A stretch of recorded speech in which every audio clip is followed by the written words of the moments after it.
Hello beautiful family of God, welcome back to my channel. If you're new here, welcome, my name is Riya.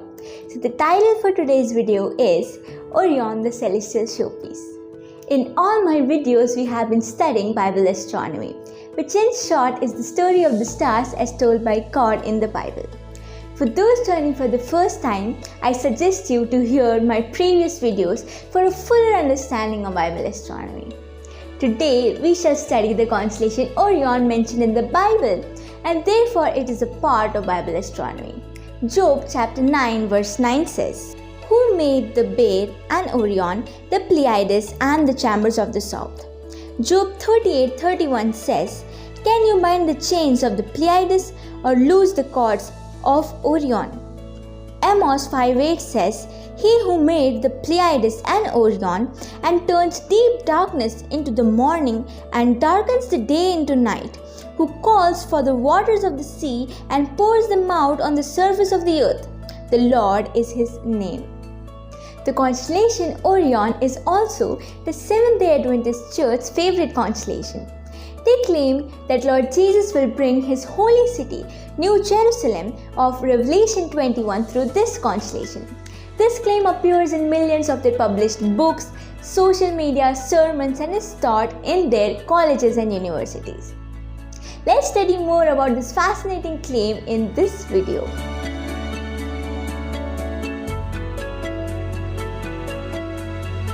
Orion is called the celestial showpiece. It's a dazzling spectacle in the night skies, hiding many amazing wonders.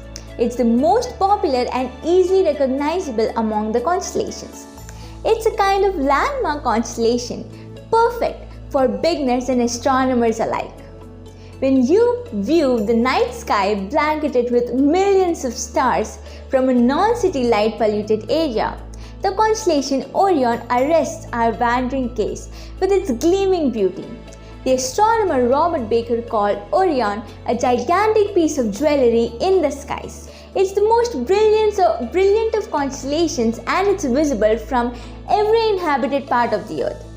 Virtually every religion and culture has associated this constellation with its great national heroes, demigods, and hundreds of mythological stories, poems, and songs pen the praises of Orion. Thousands of Google pages tell its story. Traditionally, the constellation is known as the Great Hunter or the Celestial Warrior because of its clear outline like a man with a club. Okay, now tighten your seatbelt and let's dive deeper into Orion.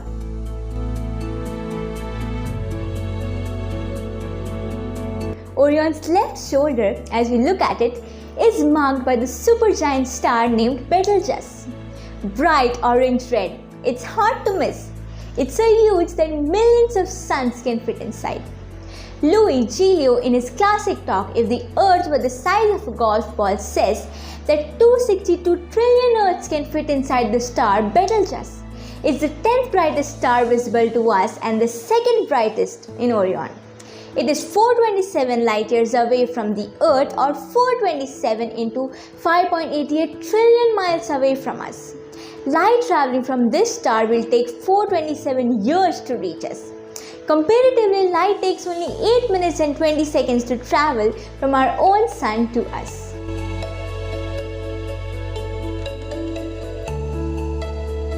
The three bright blue stars known as Orion's belt dazzle so bright that they are very easy to spot. The names of the stars are Mintaka, Al-Nilam, and Al-Nitak. The name of the two means belt in Arabic, and Al-Nilam means a string of pearls.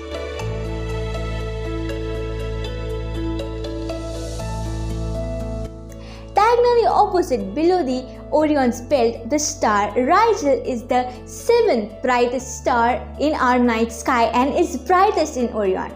Its bright blue-white color is a stunning contrast to the orange-red Betelgeuse. This star is known as Orion's right foot. It's almost double the distance of Betelgeuse, located 827 light years from the Earth, and yet the brightest star in Orion. Right above, we can also see the Orion's right shoulder and the three stars at its chin. These stars together make up the main body of Orion. Except the Chin, these other stars are bright enough to be identified even in the glare of the earthly city lights.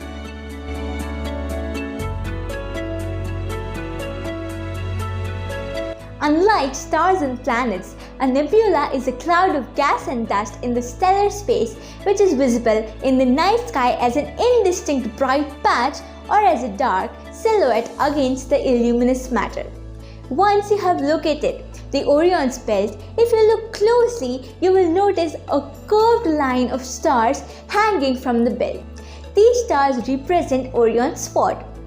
Orion's nebula, also known as M42, is located midway in the spot. Most nebulae are impossible to see with the naked eye or even with the binoculars. But Orion's nebula is a different class by itself. It is visible to the unaided eye in a dark moonless light. One astronomer described it as a star encased in an illuminescent fog. Another wrote, "It looks like an angel's breath against a frosted sky." So grab a pair of binoculars and let us sneak a peek into the celestial treasure in the sky. The Orion's Nebula is a star nursery or a star factory unveiled. The nebula has revealed much about the process of how stars and planetary systems are formed from collapsing clouds of dust and gas. It's the nearest star factory to the Earth. It's the most scrutinized and photographed object in the night sky and is among the most insanely studied celestial features. The Hubble telescope's dramatic pictures of the nebula of 2006 shell-shocked the world of astronomy. The astronomers were left with jaw-dropping horror and shock at the beauty and magnitude of the Hubble pictures. The pictures offered a peek inside a gigantic cavern of rolling dust and gas where thousands of stars are forming. These stars reside in a dramatic dust and gas landscape of plateaus, mountains and valleys reminiscent of the Grand Canyon. The Orion's Nebula is a picture book of star formation from massive stars that are shaping the nebula to the pillars of dense gas. It is a home of budding stars which unleash dazzling light, lighting up the nebula in a riot of colors, greenish hues, deep reds clashing with violets, orange, pinkish purple, etc.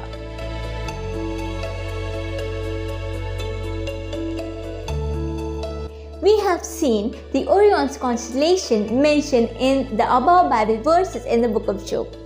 Many scholars say that Job may have been a contemporary of Abraham and Jacob who lived in 2000 BC. Enoch, who lived in 3000 BC, was Noah's great-grandfather. The book of Enoch ascribed to his name mentions 48 constellations. Many verses in the Bible prove that the Bible writers widely refer to the book of Enoch. This book was a part of the canon and was removed by the Jews. Thus, the Orion constellation was known as far back as the times of Enoch, Job and Abraham. Enoch must have passed on the knowledge to Noah, who carried it through the flood. The book of Enoch says that the angels showed him the constellations. This proves that God himself arranged and named these constellations. Psalms chapter 14 verse 14 confirms it. It says that he counts the number of stars, he calls them all by their name. This verse says that God has already named every star. Our best and highest telescopes are still in the process of discovering thousands of new stars every year, which God has already named since he created them. The mathematician and astronomer Ptolemy, born in 100 AD, mentions 48 constellations including Orion in his writing. Ptolemy's constellations are among the 88 constellations recognized today by the International Astronomy Union, Paris.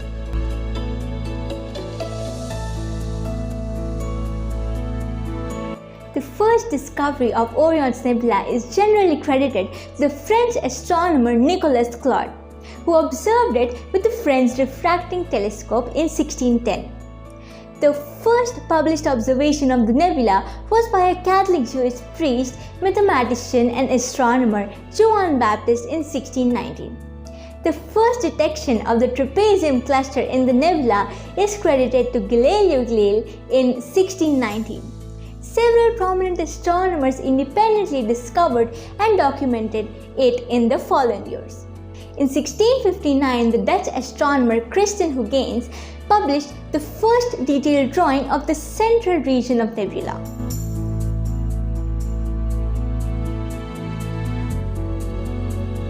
Coming back to the claim mentioned at the beginning of the video, Captain Joseph Bates was the real founder of Seventh-day Adventism since he first shared the Sabbath truth with Sister Ellen White. He was a seaman and had a knowledge of astronomy for sea navigation.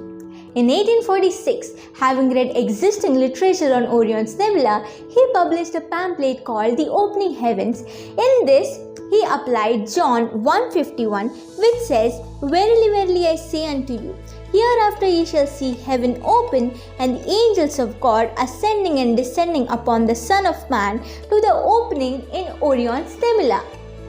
He reasoned that this must be the place through which Jesus would return to the earth. Bates' sources told him about the size of the constellation. They said this constellation measures about 1,000 miles from north to south and 500 from east to west, and it's visible to all the inhabitants of the earth. Jacob's ladder's top, he reasoned, would have rested in Orion, and Ezekiel saw the heavens open in Ezekiel 1:1. So again, the opening in Orion seemed to him to be the conduit to heaven.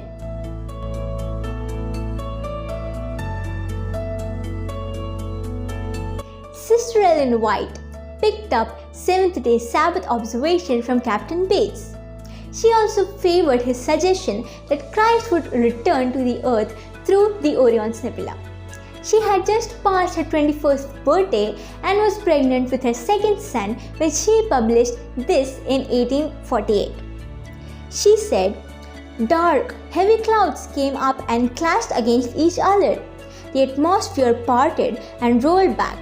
Then we could look up through the open space in Orion, whence came the voice of God.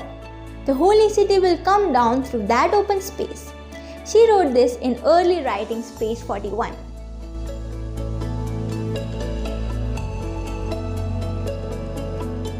In 1976, however, Adventist science teachers Merton E. Sprangel, MS, then a chemistry teacher at Union College, Dovin E. Martz, PhD, then a physicist at Pacific Union College, published 3 articles in the Review and Herald that examined how the opinion of Joseph Bates and the single mention of the open heavens in Orion by the young prophetess has been taken by the subsequent Adventist authors and expounded into a highly speculative idea about Orion being a starry corridor leading to heaven. They concluded there was no gap in the sky, no opening in Orion, but instead a cloud of stellar dust or gas blocking the stars behind, which could not be viewed with naked eyes or weaker early telescopes.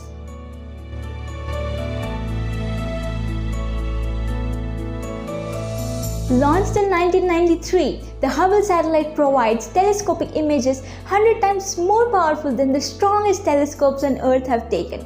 It has focused on the Orion's nebula to piece together a beautiful picture of the stellar dust and hydrogen gas cloud and the bright new stars forming in the star factory closest to the Earth. Instead of 1,000 miles mentioned by Joseph Bates across, it is 24 light years across. 1 light year is equal to 5.88 trillion miles. So, you do the math. The gap theory also proved wrong, as the Hubble pictured nearly 2,800 huge stars in this gap.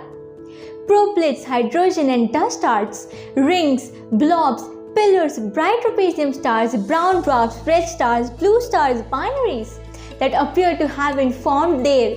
So there is a traffic jam in the so-called gap. Thus, advancing science and technology and the powerful Hubble telescope pictures superseded and cancelled out the information provided by both Captain Joseph Bates and Sister Ellen White.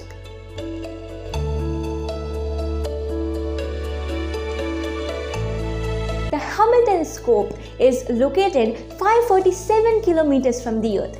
The James Webb telescope launched by NASA on Christmas 2021 is located 1.5 million kilometers from the Earth. It is 100 times more powerful than Hubble and has just started beaming pictures, which will again prove many of our pet theories wrong. This powerful array of space-borne and Earth telescopes is giving the glory back to an awesome God.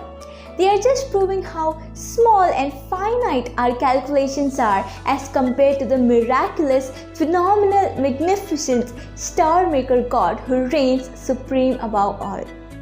That's all for today's video. Thank you so much, family, for listening to me. If you haven't subscribed yet, do subscribe. Give a thumbs up to this video. I would love to hear from you in the comment section. And remember that the God who made the sun, moon and stars is the same God that holds your heart.